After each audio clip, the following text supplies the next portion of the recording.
लोकसभा चुनाव की तारीखें जैसे जैसे सामने आ रही हैं, वैसे ही सियासी सरगर्मियां झारखंड में देखने को मिल रही हैं। जहां एक और सियासी उलटफेर का दौर शुरू हो गया है, तो वहीं हजारीबाग में भाजपा ने सबसे पहले लोकसभा प्रत्याशी मनीष जायसवाल को बनाया। वहीं कई कयास, कई अटकलों का दौर शुरू हुआ, जिसके बाद बुधवार देर रात कांग्रेस ने भी अपने प्रत्याशी के रूप में जयप्रकाश भाई पटेल को हजारीबाग लोकसभा क्षेत्र से चुनावी मैदान में उतार दिया है। नमस्कार, मेरा नाम अपराजिता पांडे है। आप देख रहे हैं हजारीबाग अपडेट्स। आज हम चर्चा करने जा रहे हैं हजारीबाग लोकसभा सीट पर। हजारीबाग लोकसभा सीट पर अब तक हुए 16 चुनाव में से 6 बार यह सीट भाजपा ने जीती है। 2 बार कांग्रेस के प्रत्याशी ने जीत दर्ज की है। भाजपा की जीत में यशवंत सिन्हा का बड़ा रोल रहा है। ये 3 बार यहां से सांसद चुने गए। फिलहाल यहां से उनके बेटे जयंत सिन्हा भाजपा से सांसद हैं। 1989, 1991, 1996, 1998, 1999, 2004, 2009, 2014 और 2019 के चुनाव में कांग्रेस नहीं जीत सकी है।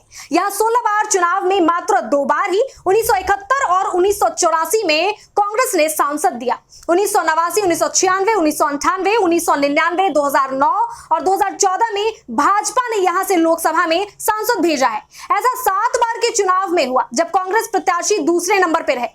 1991 और 2004 में कम्युनिस्ट पार्टी ऑफ इंडिया ने यहां से जीत दर्ज की है। यहां से 1977 में भारतीय लोक दल के सांसद चुने गए थे। इस चुनाव में भारतीय लोक दल ने झारखंड के 14 में से 12 सीट जीती थी। 2014 के चुनाव में 5 सीटों पर भाजपा थी आगे। हजारीबाग लोकसभा सीट में बरही, बड़कागांव, रामगढ़, मांडू और हजारीबाग 5 विधानसभा सीटें आती हैं।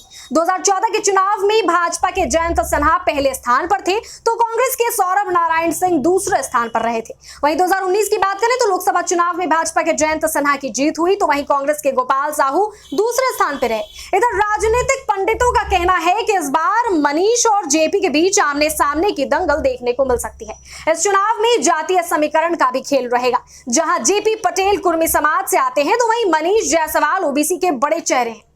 हजारीबाग लोकसभा सीट में ओबीसी समाज चुनाव जिताने में सबसे अहम भूमिका निभाती रही है। ऐसे में मनीष भी ओबीसी के बड़े चेहरे हैं और जेपी पटेल भी।